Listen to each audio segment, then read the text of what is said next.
अस्सलाम वालेकुम viewers, welcome to fitness with Arshad. एक और वीडियो के साथ आप लोगों की खिदमत में हाज़िर हूँ। आज की वीडियो में मैं आप लोगों के साथ ज़कावत इसका नुस्खा शुरू करूँगा, लेकिन वीडियो शुरू करने से पहले आप लोगों से वही रिक्वेस्ट है कि अगर आपने चैनल को सब्सक्राइब नहीं किया तो सब्सक्राइब कर लें और वीडियो को लाइक और शेयर कर दिया करें। और व्हाट्सएप पे मुझे पर्सनल गाइडलाइन के लिए मैसेज ना किया करें, और ना ही मेरे पास कोई ऐसा सिस्टम है कि मैं मिल के किसी को गाइड करूँ या किसी को मशवरे दूँ। जो कुछ भी होता है यूट्यूब चैनल पर ही होता है, इसी पर अपलोड करूँगा।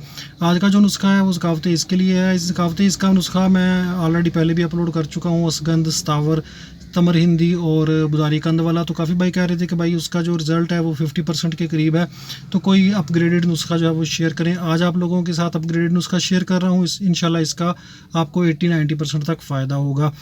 50 ग्राम असगंध, 50 ग्राम स्थावर, 50 ग्राम सालब मिस्री, 50 ग्राम सालब पंजा और 6 ग्राम मरवारीद अच्छी क्वालिटी के सुच्चे मोती छोटे वाले, और 1 ग्राम अगर कर सके तो अंबर, अदरवाइज़ हाफ़ ग्राम लाजमी है आपने अंबर डालना है, क्योंकि अंबर की आज की डेट में जो प्राइस है वो तकरीबन 8,000 रुपये पर ग्राम है। पहली 4 बूटियों को आपने बारीक पीस के छान लेना है, और 2 अंबर और मरवारीद है इनको आपने अलग से छोटे खरल में फ़ाइन बारीक पीस के इनका भी पाउडर आपने इसमें शामिल कर देना है और अच्छी तरह मिक्स कर लेना है। जार में बंद करके आपने रख लेना है।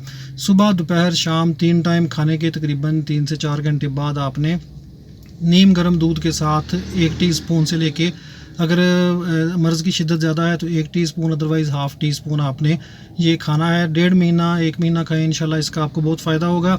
और अगर आपको मेरे नुस्खों से फ़ायदा हो, आप मेरे चैनल को डोनेट करना चाहें, सपोर्ट करना चाहें, तो नीचे डिस्क्रिप्शन बॉक्स में मैंने अपना बैंक अकाउंट नंबर दिया है, उसमें आप डोनेशंस भेज सकते हैं, जो कि आपकी हाईली अप्रिशिएटेड की जाएंगी।